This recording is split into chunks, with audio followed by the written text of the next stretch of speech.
Unit 4, Lesson 3. So this is the part of the lesson where we will do actually writing the triangle congruence proofs. And we'll do example 2 in this video using the flow proof method. So first things first, our three methods that we currently have are side, side, side, side, angle, side, and angle, side, angle. Since this lesson is based on side, side, side, and angle, side, angle, that's what we're going to use for the proofs. But again, eventually you will have to be able to determine which method you are able to use. So given that M is the midpoint of HP, so again I'm going to annotate my diagram with what I know. And given that angle H is congruent to angle P, and so I've marked those things on my diagram. So I have an angle, I have a side. They didn't tell me anything about the other sides, especially HG and RP. They would have to give me that information in order for me to use that. So I'm going to be using angle, side, angle, and I'm looking for another angle that I can use.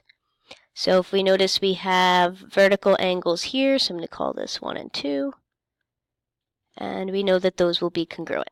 So again, I'm going to start my flow proof. At the bottom, I'm going to put what I'm trying to prove.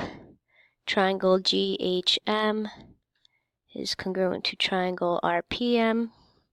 And that's going to be by side, angle, side. I'm sorry, not side, angle, side.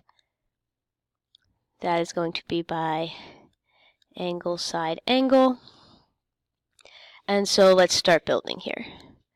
So they gave me angle H is congruent to angle P. That was given. I then noticed that angle 1 is congruent to angle 2. Those are vertical angles, are congruent. And there's another angle. So now I need the sides. Okay, well they give me that M is the midpoint.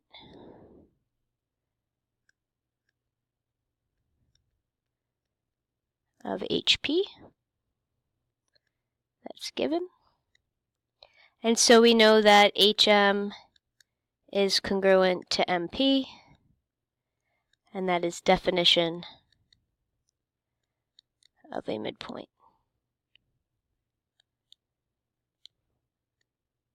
And that's going to give me my side. Okay, please don't write DEF. Please don't abbreviate. You wouldn't abbreviate on the English Regents, so please don't abbreviate on your math. So identify the rigid motions that would map one triangle onto the other. So we can see from the congruency statement that H and P are in the same place in the triangle congruency statement. So I'm going to connect those. So I can't just reflect one triangle onto the other because they don't line up. And so that means there's a rotation taking place. A rotation centered at M. And can I tell the number of degrees? So if I connect those corresponding parts through the center, notice that I get a straight line, which is 180 degrees. And that is it.